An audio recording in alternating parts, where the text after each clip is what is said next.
Hi అండి, welcome to my channel. శ్రావణ మాసం వచ్చిందంటే చాలండి, పిల్లల నుండి పెద్దల వరకు ఆనందించిన వారంటూ ఉండరు. నూతన వధువులకు, గృహిణులకు, బ్రహ్మచారులకు, గృహస్థులకు లౌకిక ఆనందాన్నే కాక ఆధ్యాత్మిక ఆనందాన్ని కూర్చేదే శ్రావణ మాసం అండి. ఈ మాసంలో గృహాలన్నీ పసుపు కుంకుమలతో, పచ్చని మామిడి తోరణాలతో ఏర్పడిన లక్ష్మీ శోభతో నిండి ఉంటుంది. ఈ శ్రావణ మాసంలో ముత్తైదువులకు ముఖ్యమైన పండుగ వరలక్ష్మి వ్రతం అండి. శ్రావణ మాసంలో పౌర్ణమికి ముందు వచ్చే శుక్రవారం రోజున ఈ వ్రతాన్ని అయితే జరుపుకుంటారు. ఈ వరలక్ష్మి వ్రతాన్ని ప్రతి ఒక్కరూ ఎంతో సంతోషంగాను ఆడంబరంగాను జరుపుకోవాలని ఆశపడుతూ ఉంటారండి. అంతేకాకుండా ఒక్కొక్కరు ఒక్కొక్క విధంగా ఆచరిస్తూ ఉంటారు.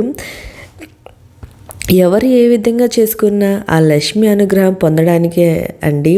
కొంతమంది కలశం పెట్టుకొని ఈ వ్రతాన్ని ఆచరిస్తారు, మరి కొంతమంది కలశం లేకుండా చేసుకుంటారు. నేను ఇప్పుడు కలశం లేకుండా తేలికగా ఈ వరలక్ష్మి వ్రతాన్ని ఎలా చేసుకోవాలో చూపించబోతున్నానండి. మనం ఏ విధంగా పూజ చేసాము అన్నది కాదండి, ఎంత భక్తితో శ్రద్ధతో పూజ చేసుకుంటున్నాము అన్నదే ముఖ్యమండి. ఈ వరలక్ష్మి వ్రతము రోజున ఉదయాన్నే నిద్రలేచి తలస్నానం ఆచరించి ఇల్లు వాకిలిని చక్కగా పసుపు కుంకుమలతో, ముగ్గుతో చక్కగా అలంకరణ అనేది చేసుకోవాలి. గడపలకి మామిడి తోరణాలు అనేది, గుమ్మాలకి మామిడి తోరణాలు అనేది కట్టుకోవాలండి. ఇల్లు వాకిలి ఎంత అందంగా అలంకరించుకుంటే అమ్మవారు అంత సంతోషిస్తూ మన ఇంట్లోకి అనేది అడుగు పెడతారండి. ముందుగా ఈ వరలక్ష్మి వ్రతానికి ఉదయాన్నే తలస్నానం చేసి మనం పూజకి కావాల్సిన నైవేద్యాలన్నీ సిద్ధం అనేది చేసుకోవాలి. పూజకి కావాల్సిన అన్ని వస్తువులు అనేది దగ్గర అనేది పెట్టుకొని మనం ఈ పూజను అయితే ప్రారంభించాలండి. ఈ పూజ అనేది పూజా గదిలైనా చేసుకోవచ్చు. మనం విడిగా చేసుకుంటే ఏంటంటే ఫ్రీగా ఎక్కువ ప్లేస్ ఉంటుంది. మన అలంకరణ అదన్నీ చేసుకుంటాం కదండి. వరలక్ష్మి వ్రతం రోజు కొంచెం ఫ్రీగా ఉంటుందని ఇలా సపరేట్గా పీఠం ఏర్పాటు చేసుకుంటున్నాము.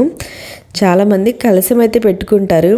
మా అమ్మగారి ఇంట్లో కలశం పెట్టుకునే ఆనవాయితీ లేదండి. ఇలా కలశం లేకుండా పూజ ఎలా చేసుకోవాలో నేను ఇప్పుడు చూపిస్తున్నాను అండి. తర్వాత అమ్మవారికి చక్కగా పూలతో, మీ దగ్గర ఏమైనా నగలు ఉంటే ఆ నగలతో చక్కగా అలంకరణ అనేది చేసుకోవాలి. నేను ఇక్కడ పూలతో అలంకరణ అనేది చేసుకుంటున్నాను అండి. ముందుగా మనం గణపతిని పూజించాలి. మనం చేసే ఏ పనిలోనూ ఎటువంటి ఆటంకాలు ఉండకూడదని ముందుగా గణపతిని పూజించుకోవాలండి. ఇక్కడ పసుపుతో గణపతిని చేసుకొని అదైనా పెట్టుకొని పూజ అయితే చేసుకోవచ్చండి. నా దగ్గర విగ్రహం ఉంటే విగ్రహం పెట్టుకొని పూజ చేసుకుంటున్నాను. గణపతికి ధూపం, దీపం, నైవేద్యం అనేది చూపించాలి. నేను ఇక్కడ నైవేద్యంగా బెల్లాన్ని అయితే చేసుకుంటున్నాను అండి.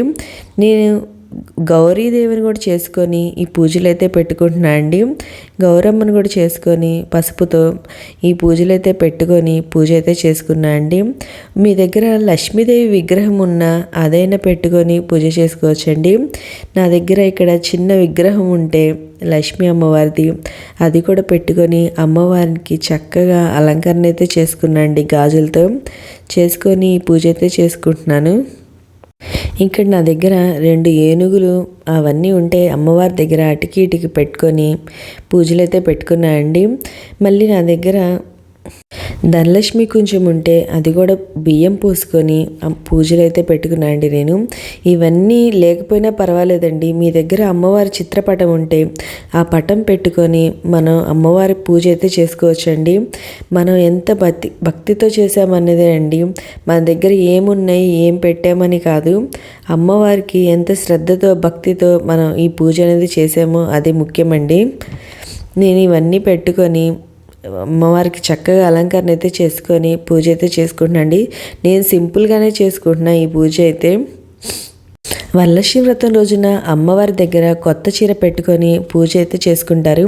ఇక్కడ నేను చీర, జాకెట్ ముక్క, తాంబూలం పెట్టుకొని అమ్మవారి దగ్గర అయితే పెట్టుకున్నా అండి.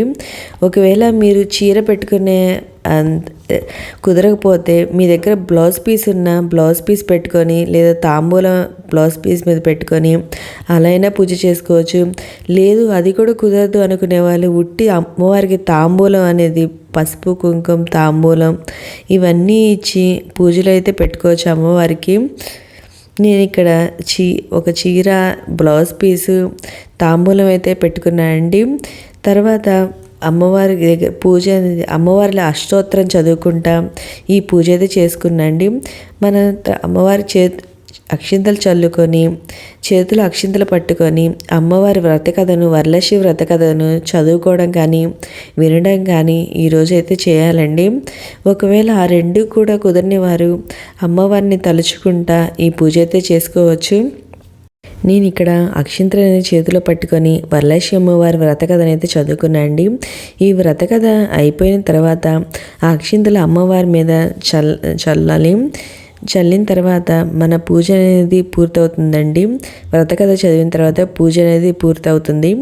పూర్తయిన తర్వాత మన అమ్మవారికి నైవేద్యం అనేది సమర్పించి అమ్మవారికి కర్పూర హారతి అనేది ఇవ్వాలండి. కొబ్బరికాయ కొట్టుకొని కర్పూర హారతి అనేది సమర్పించాలి. ఇవన్నీ అయిపోయిన తర్వాత మనం పూజ అనేది కంప్లీట్ అనేది అవుతుందండి. మన పూజ అయిపోయిన తర్వాత మనం ముత్తైదులకి అంటే ఒకరికి కానీ, ముగ్గురికి కానీ, 5గురికి కానీ ఇలా తాంబూలం అయితే ఇవ్వచ్చండి. ఒకవేళ ఉదయం కుదరని వాళ్ళు సాయంత్రమైన పిలిచి తాంబూలం అనేది ఇవ్వడం ఆనవాయితీ అయితే ఉంటుందండి. మా అమ్మగారు అలా పిలిచి ఇచ్చేవాళ్ళు. నాకు అలా తెలుసు ఇలా ఇవ్వాలని. నేను ఇక్కడ ప్రసాదంగా బెల్లపన్నాన్ని, పులిహార, వడలను అయితే చేసుకున్నాను అండి అమ్మవారికి నైవేద్యంగా. ఒకవేళ మీకు వరలక్ష్మి వ్రతం రోజున పూజ చేసుకోవడం కుదరపోతే తర్వాత వచ్చే శుక్రవారాలు అంటే శ్రావణ మాసంలో వచ్చే 3వ శుక్రవారం, 4వ శుక్రవారం ఉంటుంది కండి. ఆ రోజుల్లో అయినా మనం ఈ పూజ అయితే చేసుకోవచ్చండి. కొంతమందికి డేట్ రావడం, పీరియడ్స్ ఆ టైంలో కుదరపోవచ్చు చేయడము వ్రతాన్ని. తర్వాత అయినా మనం ఈ వ్రతం అయితే చేసుకోవచ్చండి. ఈ అమ్మవారికి ఎంత భక్తితో శ్రద్ధతో మనం పూజిస్తామో ఆ అమ్మ మనకి అంత కరుణ, అష్టైశ్వర్యాలు, ధనప్రాప్తి, ఉద్యోగ ప్రాప్తి అన్నీ చేకూరుతాయండి మన వ్రతం అనేది చేసుకుంటే. ప్రతి ఒక్కరూ తప్పకుండా ఈ వరలక్ష్మి వ్రతం అయితే చేసుకోండి.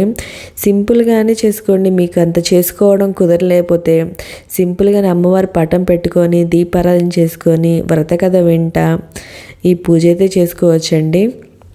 కొంతమందికి ఈ వరలక్ష్మి వ్రతం చేసే ఆనవాయితీ అనేది ఉండదండి. ఇది వ్రతం కిందకి కాకుండా ఇది పూజ కిందకైనా మనం చేసుకోవచ్చు. వ్రతం అంటే ఏంటంటే అది కలశం పెట్టుకొని చేసుకోవడం అలానే భావిస్తూ ఉంటారు. అలా కాదండి, కలశం లేకుండా అయినా మనం ఇలా పూజలాగా, లక్ష్మీ అమ్మవారి పూజలాగా మనం ఆ రోజైతే చేసుకోవచ్చు. ఓకే అండి, మీకు ఈ వీడియో నచ్చితే లైక్ చేయండి, మీ ఫ్రెండ్స్ అండ్ ఫ్యామిలీ మెంబర్కి షేర్ చేయండి.